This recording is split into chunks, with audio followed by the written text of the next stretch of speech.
जादुई ढोल हिंदी लोक कथा।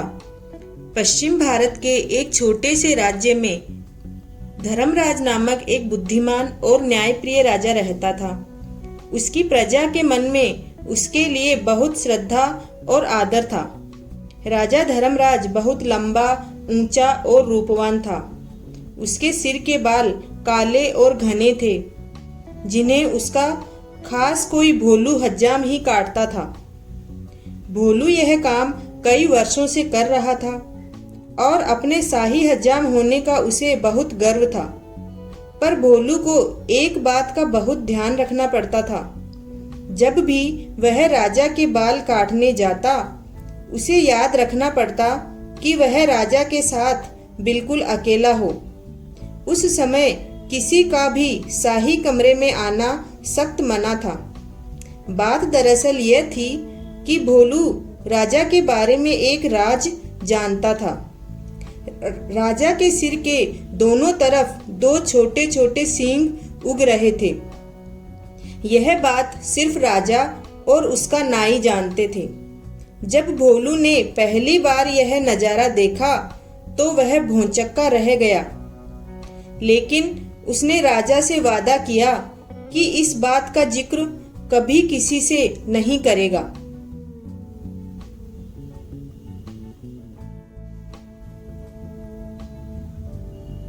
महाराज, आप बिल्कुल निश्चिंत रहें, भोलू राजा से बोला।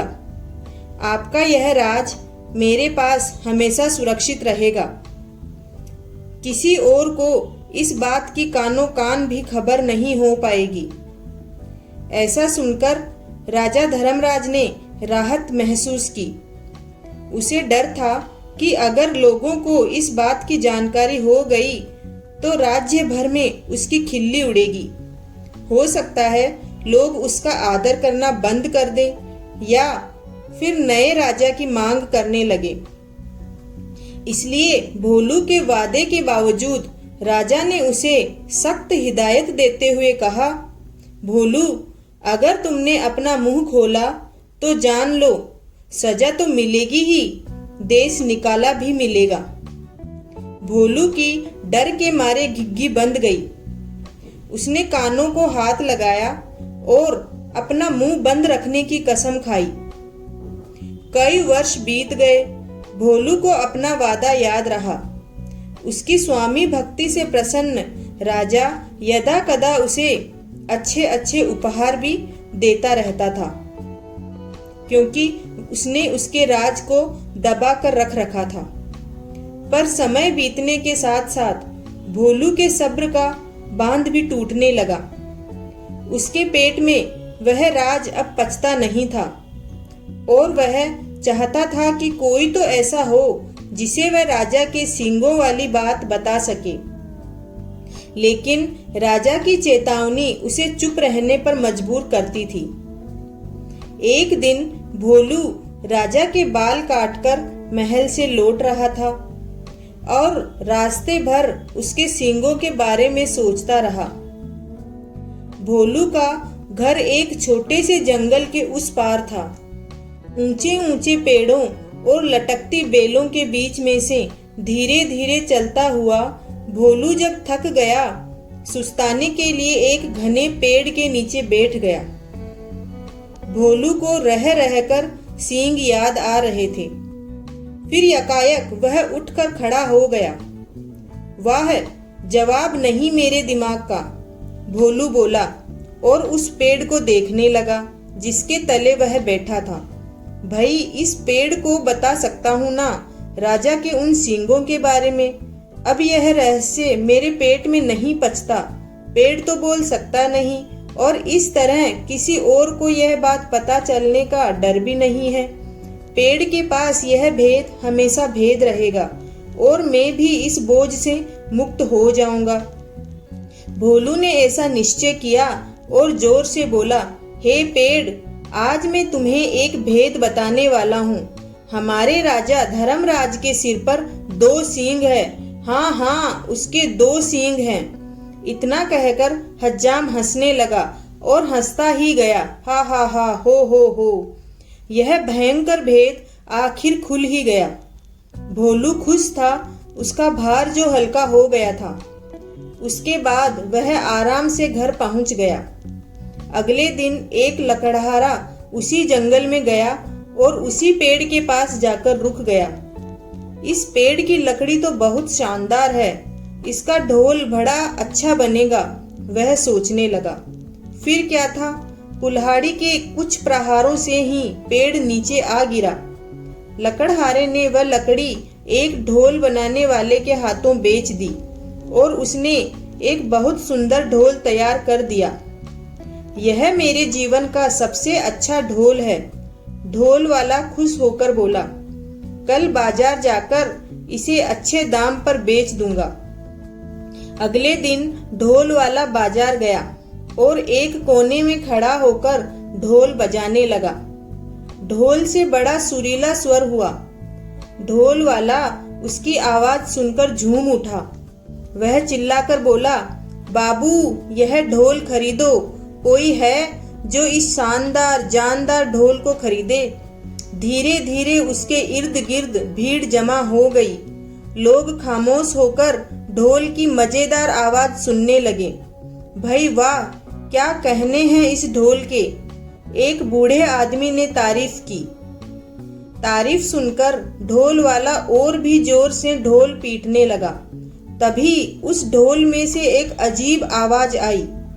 लोगों के कान खड़े हो गए, उनका दिल धक से रह गया। ढम ढम ढम ढोल बजा। आज मैं तुम्हें एक भेद बताने वाला हूँ। हमारे राजा धर्मराज के सिर पर 2 सींग हैं। हाँ हाँ, उसके 2 सींग हैं। हा हा हा, हो। लोग वहां जड़वत खड़े हो गए। उन्हें अपने कानों पर विश्वास नहीं हो रहा था। ढोल वाला फिर ढोल पीटने लगा और फिर वही आवाज निकली।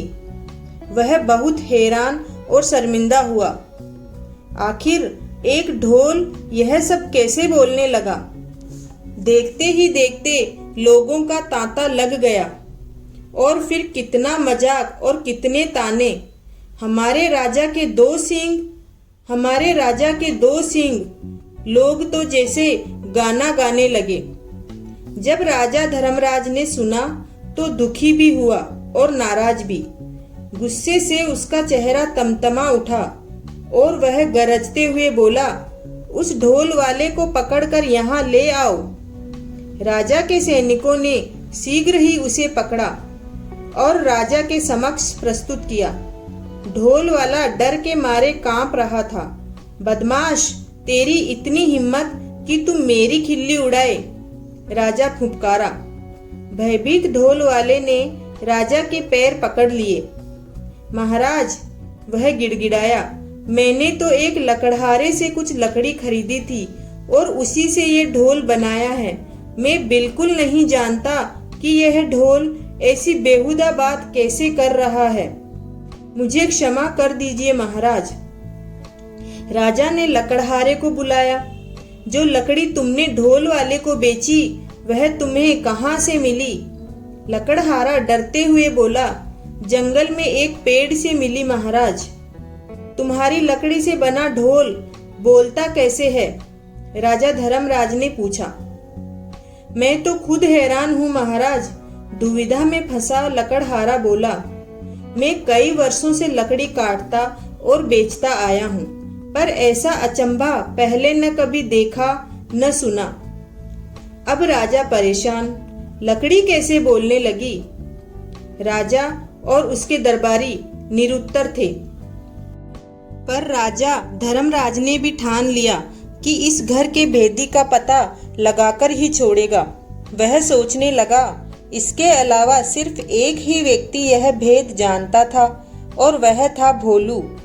पर भोलू तो इतना निष्ठावान है कि इतने सालों बाद भी उसने अपने मुंह को ताला लगाए रखा है। नहीं, भोलू ऐसा नहीं कर सकता। फिर भी उसने एक बार भोलू को बुला भेजा। भोलू को जल्दी से हमारे सामने पेश करो, वह अपने सैनिकों से बोला। भोलू नाई आया, ऊपर से नीचे तक थरथराता हुआ। भोलू, एक तुम ही हो जिसे मेरा भेद पता था, तुमने और किसे बताया। सच उगल दो वरना सजा पाओगे। महाराज, डर से भोलू हकलाने लगा। आप तो जानते ही हो मैंने कितने वर्षों से अपना मुंह बंद रखा, पर मेरे लिए यह बात छुपानी मुश्किल हो रही थी।